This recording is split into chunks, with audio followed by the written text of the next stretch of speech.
You know the law, you have experience, you know how to advance your client's case. That's why you've succeeded and become a legal expert.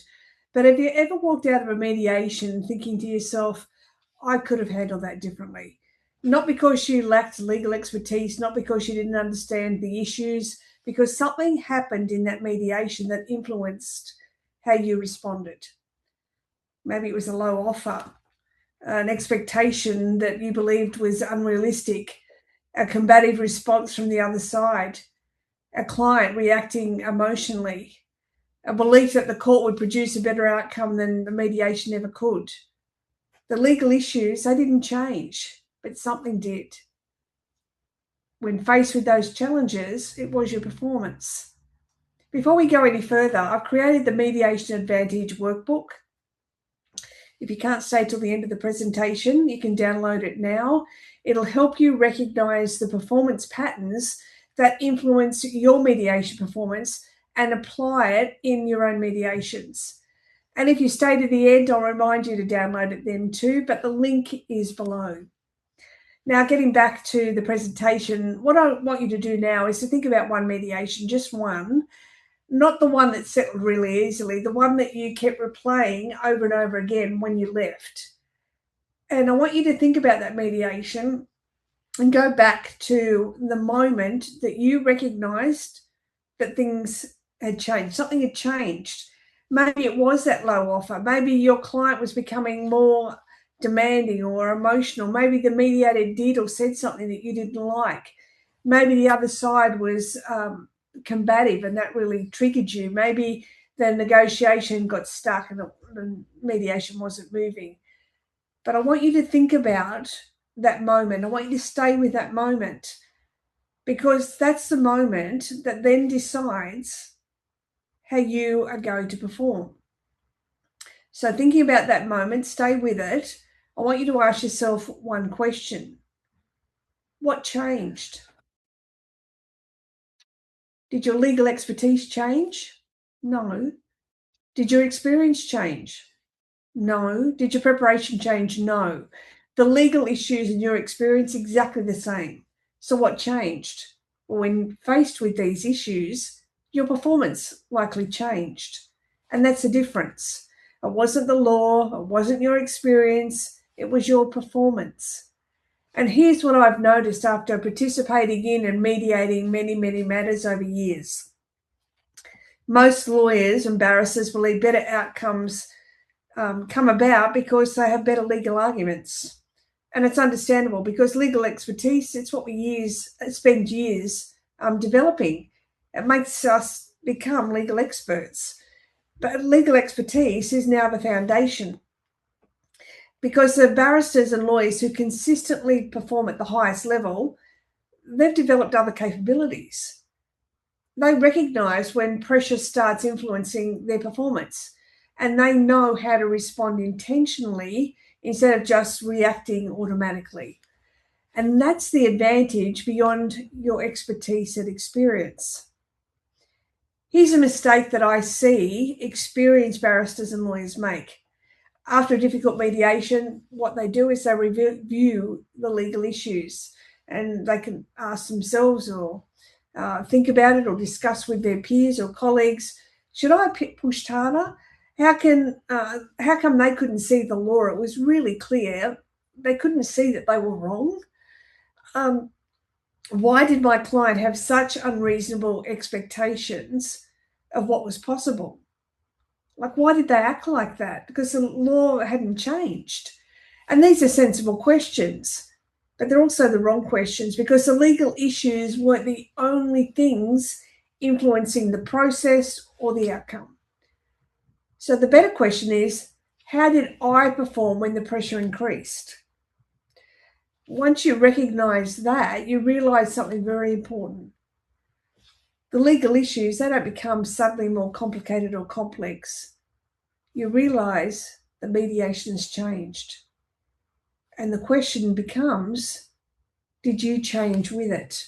Or did you keep on relying on the thing that you know best, the law and your experience? And I want you to think about it, because that's what most barristers and lawyers do, not because they're wrong, not because they lack experience, because that's what they've spent years and years focused on. It's what's helped them to become legal experts. So when you feel challenged or the mediation changes, what happens? You often do what you've always done, rely on the law and your experience.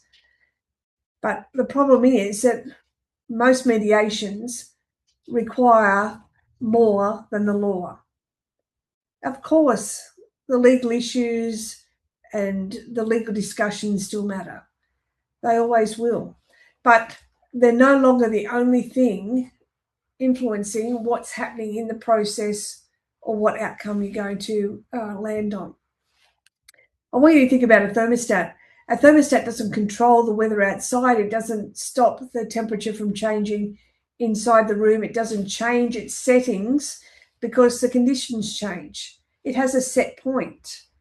When conditions change, it detects a change and it responds to bring the environment back towards that standard, that set point.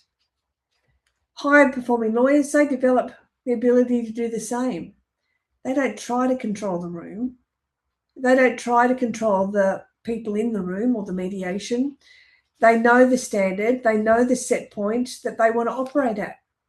So when something triggers a reaction, which is very normal, we're all human, they recognize it and then they choose how they will respond. Because influencing an outcome in mediation is more involved than just legal arguments and weighing up the law. It's influenced by the people in the mediation because clients, they mirror their lawyers, lawyers mirror their clients, both sides mirror each other, pressure spreads, behaviour spreads, emotion spreads, and when that happens, staying in control, that becomes a big difference. And let me show you what I mean. I was mediating a matter involving two experienced barristers. Both of them knew the law very well, both had prepared well, both knew each other. The legal issues, not the problem. But one barrister in particular was totally focused on controlling everything, the process, the other side, and me as a mediator. Every attempt to move the mediation forward, it was met with resistance. So I had a choice as a mediator, react to his behaviour, which would have been my normal reaction, or recognise what was happening and respond differently. And I chose the second. I changed the conversation. And within a short time frame, that same barrister who had been trying to control everyone and everything started moving the mediation forward. The legal issues, they hadn't changed. His legal expertise hadn't changed. What changed was my response to be able to create changes in the interaction. And when the interaction changed, the mediation changed. Afterward, the other barrister said, I've never seen that happen to this barrister before. That's an advantage, and it's an advantage that you can have too. Recognizing the moment that the mediation changes or needs to change, that really matters. And responding intentionally rather than reacting automatically. So this isn't about controlling anyone or the process or the mediator or the outcome. Your professional advantage comes from controlling the only three things that determine how you perform under pressure. Your thoughts, your emotions, your decisions, which then the flow-on effect is that impacts the action that you take. So every mediation starts with your thoughts. Those thoughts influence how you feel. Those feelings influence the decisions that you make and the actions that you then take. High-performing lawyers, they recognize that sequence before it starts influencing their performance. And that's the difference between reacting automatically and responding intentionally. And it's not about being perfect, but because perfection doesn't exist, but it's about doing better and better with every mediation that you attend. And that's where most lawyers and barristers do lose their advantage, because they focus only on controlling things that they can't control. The other side, the mediator, the client, the offers, or the outcome. But high-performing lawyers, they focus elsewhere. They recognize that their performance depends on the decisions that they make earlier. It begins with how they think about what's happening around them. Because once your thinking changes, your emotions change, your decisions and actions change accordingly. That's an automatically follow through. But your professional advantage can be developed when you know the sequence and put it into practice. Because legal expertise on its own isn't the advantage. Every experienced barrister and lawyer has legal expertise. Every experienced barrister and lawyer thoroughly prepares a law for mediation. But the difference appears when the mediation becomes difficult or how they approach the mediation. But when expectations aren't met, when the pressure increases, when emotions rise, when you have a combative counterpart, that's when your performance becomes visible.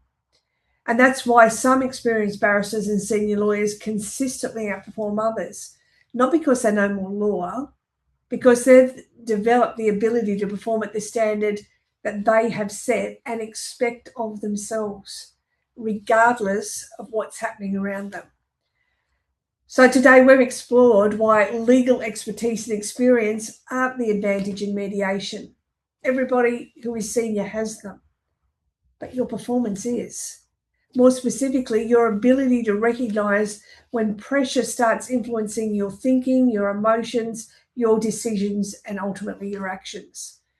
So the question is, can you recognize it in yourself? The Mediation Advantage workbook is designed to help you answer that question.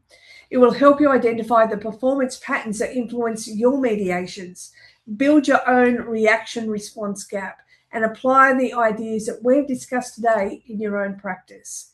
You can download your copy using the link below, because every experienced lawyer, and I want you to remember this, prepares the law in mediation.